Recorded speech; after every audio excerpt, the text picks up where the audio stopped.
Hello friends, ನೋಡಿ ಇವತ್ತಿನ ವಿಡಿಯೋದಲ್ಲಿ ಕುಂಬಳಕಾಯಿ ಪಲ್ಯ ಮಾಡೋಣ.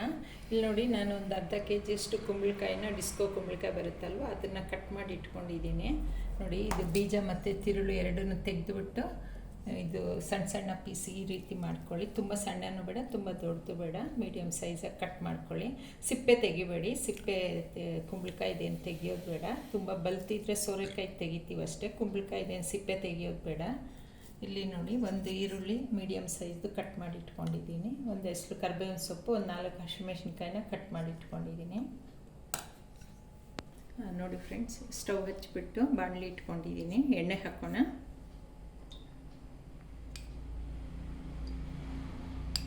ಒಂದು 3 ಸ್ಪೂನ್ ಎಣ್ಣೆ ಹಾಕಿದ್ದೀನಿ.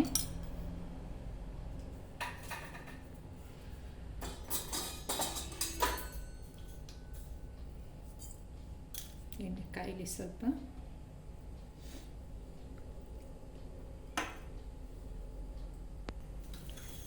ನೋಡಿ ಫ್ರೆಂಡ್ಸ್, ಎಣ್ಣೆ ಕಾದಿದೆ. ಒಂದು 1/4 ಸ್ಪೂನಷ್ಟು ಸಾಸಿವೆ ಹಾಕ್ಕೊಳ್ಳೋಣ. ನೋಡಿ ಫ್ರೆಂಡ್ಸ್, ಸಾಸಿವೆ ಸಿಡ್ದಿದೆ. ಒಂದು ಅರ್ಧ ಸ್ಪೂನ್ ಕಡಲೆಬೇಳೆ ಹಾಕ್ಕೊಳ್ಳೋಣ.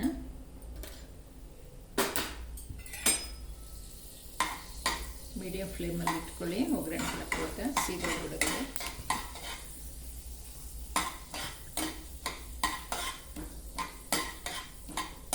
ಸ್ವಲ್ಪ ಕೆಂಪಗಾಗಲಿ ಕಡಲೆಬೇಳೆ.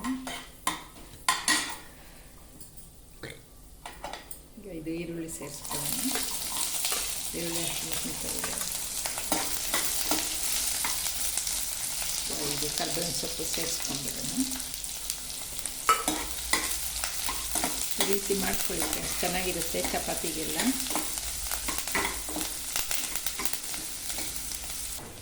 ನೋಡಿ ಫ್ರೆಂಡ್ಸ್, ಈರುಳ್ಳಿ ಎಲ್ಲ ಕೆಂಪಗೆ ಆಗ್ತಾ ಇದೆ. ಮೀಡಿಯಮ್ ಫ್ಲೇಮಲ್ಲಿ ಇಟ್ಕೊಂಡಿದ್ದೀನಿ.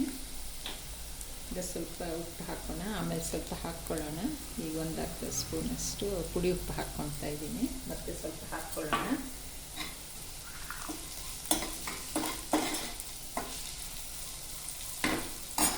ನೋಡಿ, ಈಗ ಕುಂಬಳಕಾಯಿ ಸೇರಿಸ್ಕೊಳ್ಳೋಣ. ನೋಡಿ, ಇದು ತಿರುಳು ಮತ್ತು ಬೀಜ ತೆಗೆದುಬಿಡಿ ಯಾವಾಗಲೂ ಅಷ್ಟೇ. ಇದನ್ನು ಹಾಕಬೇಡಿ, ಚೆನ್ನಾಗಿರಲ್ಲ. ಎಲ್ಲ ಸೇರಿಸ್ಕೊಂಡು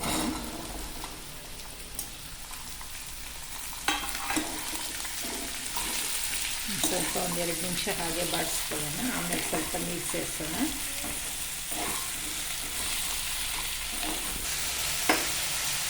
ನೋಡಿ ಫ್ರೆಂಡ್ಸ್, 1-2 ನಿಮಿಷ ಹಾಗೆ ಬಾಡಿಸ್ಕೊಂಡಿದ್ದೀನಿ.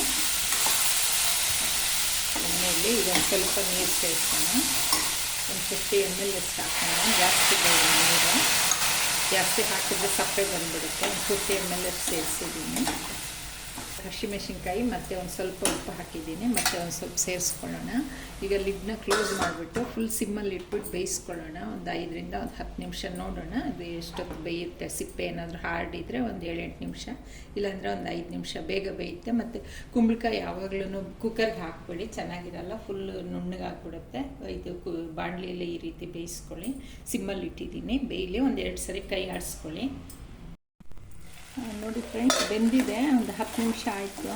ಒಂದು 2-3 ಸರಿ ಕೈ ಆಡಿಸ್ಕೊಂಡಿದ್ದೆ, ಬೆಂದಿದೆ. ಸ್ಟವ್ ಆಫ್ ಮಾಡೋಣ. ನೋಡಿ, ನೀರು ಸ್ವಲ್ಪ ಒಂದು 50 ml ಅಷ್ಟು ಹಾಕಿದ್ದೆ. ನೋಡಿ, ನೀರೆಲ್ಲ ಹೀರ್ಕೊಂಡಿದೆ. ಕುಂಬಳಕಾಯಿ ಯಾವಾಗಲೂ ನೀರು ಜಾಸ್ತಿ ಸೇರಿಸ್ಬಿಡಿ, ಯಾಕಂದರೆ ಕುಂಬಳಕಾಯಲ್ಲೇ ಸ್ವಲ್ಪ ನೀರು ಬಿಟ್ಕೊಳ್ಳುತ್ತೆ. ಜಾಸ್ತಿ ಹಾಕಿಬಿಟ್ರೆ ತುಂಬ ಮೆತ್ತಗಾಗುತ್ತೆ ಮತ್ತು ಸಪ್ಪೆ ಆಗಿಬಿಡುತ್ತೆ. ಬೆಂದಿದೆ, ಸಾಕೀಗ. ಸ್ಟವ್ ಆಫ್ ಮಾಡಿದ್ದೀನಿ. ನೋಡಿ ಫ್ರೆಂಡ್ಸ್, ಇದಕ್ಕೆ ಕುಂಬಳಕಾಯಿ ಪಲ್ಯಕ್ಕೆ ತೆಂಗಿನಕಾಯಿಗಿಂತ ಕಡಲೆಕಾಯಿ ಬೀಜ ಪೌಡ್ರ್ ಮಾಡಿ ಹಾಕ್ಕೊಂಡ್ರೆ ಚೆನ್ನಾಗಿರುತ್ತೆ. ಇಲ್ಲಿ ನೋಡಿ, ಒಂದು 50 ಗ್ರಾಮ್ಸ್ ಅಷ್ಟು ಕಡಲೆಕಾಯಿ ಬೀಜನ ಹುರಿದ್ಬಿಟ್ಟು ಸಿಪ್ಪೆ ತೆಗೆದಿಟ್ಕೊಂಡಿದ್ದೀನಿ. ಇದನ್ನು ಸೇರಿಸ್ಕೊಳ್ಳೋಣ ಮಿಕ್ಸಿ ಜಾರ್ಗೆ. ನೋಡಿ, ಒಂದು 5-6 ಎಸ್ಲಷ್ಟು ಬೆಳ್ಳುಳ್ಳಿ, ಒಂದು 4-5 ಎಸ್ಲಷ್ಟು ಇದೆ ಬೆಳ್ಳುಳ್ಳಿ ಹಾಕ್ಕೊಳ್ಳೋಣ. ನೋಡಿ ಫ್ರೆಂಡ್ಸ್, ಈಗ ಅಲ್ಲಿ ಸ್ವಲ್ಪ ಇದು ಪುಡಿ ಉಪ್ಪು ಹಾಕ್ಕೊಂಡಿದ್ವಿ, ಕಲ್ಲುಪ್ಪು ಒಂಚೂರು ಸೇರಿಸ್ಕೊಳ್ಳೋಣ. ನೋಡಿ ಫ್ರೆಂಡ್ಸ್, ಒಗ್ಗರಣೆಗೆ ಒಂದು 4 ಹಸಿಮೆಣಸಿನ್ಕಾಯಿ ಹಾಕ್ಕೊಂಡಿದ್ವಿ. ಒಂದು ಅರ್ಧ ಸ್ಪೂನ್ ಅಚ್ಚಕಾರದ ಪುಡಿ ಸೇರಿಸ್ಕೊಳ್ಳೋಣ. ಈಗ ಇದನ್ನು ಸ್ವಲ್ಪ ತರಕಾರಿ ಪೌಡ್ರ್ ಮಾಡ್ಕೊಳ್ಳೋಣ. ತರಿ ಪೌಡ್ರ್ ಮಾಡ್ಕೊಳ್ಳೋಣ. ನೋಡಿ ಫ್ರೆಂಡ್ಸ್, ಸ್ವಲ್ಪ ಇದು ಬೆಳ್ಳುಳ್ಳಿ ಮತ್ತು ಉಪ್ಪು, ಒಂದು ಸ್ವಲ್ಪ ಅಚ್ಚಕಾರದ ಪುಡಿ ಹಾಕ್ಬಿಟ್ಟು ತರಕಾರಿ ಈ ರೀತಿ ಪುಡಿ ಮಾಡ್ಕೊಳ್ಳಿ. ನೈಸ್ ಮಾಡಿಬಿಡಿ, ಚೆನ್ನಾಗಿರಲ್ಲ. ಇದನ್ನು ಸೇರಿಸ್ಕೊಳ್ಳೋಣ.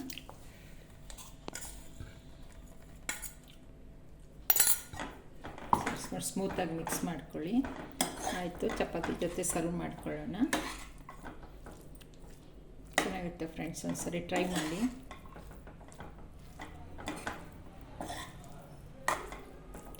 ತುಂಬ ಮಿಕ್ಸ್ ಮಾಡಿದ್ರು ಇದು ನೈಸ್ ಆಗಿಬಿಡುತ್ತೆ ಪಲ್ಯ. ರೆಡಿಯಾಗಿದೆ. ಸ್ವಲ್ಪ ಕೊತ್ತಂಬರಿ ಸೊಪ್ಪು ನೋಡಿ ಫ್ರೆಂಡ್ಸ್ ಯಾವ ರೀತಿ ಬಂದಿದೆ ಅಂದ್ಬಿಟ್ಟು ಕುಂಬಳಕಾಯಿ ಪಲ್ಯ. ನೀವು ಒಂದ್ಸರಿ ಟ್ರೈ ಮಾಡಿ. ನಿಮಗೆ ಈ ರೆಸಿಪಿ ಇಷ್ಟ ಆಗಿದರೆ ಎಲ್ಲರಿಗೂ ಶೇರ್ ಮಾಡಿ, ಸಬ್ಸ್ಕ್ರೈಬ್ ಮಾಡಿ ನನ್ನ ಚಾನಲ್ಗೆ. Thank you friends.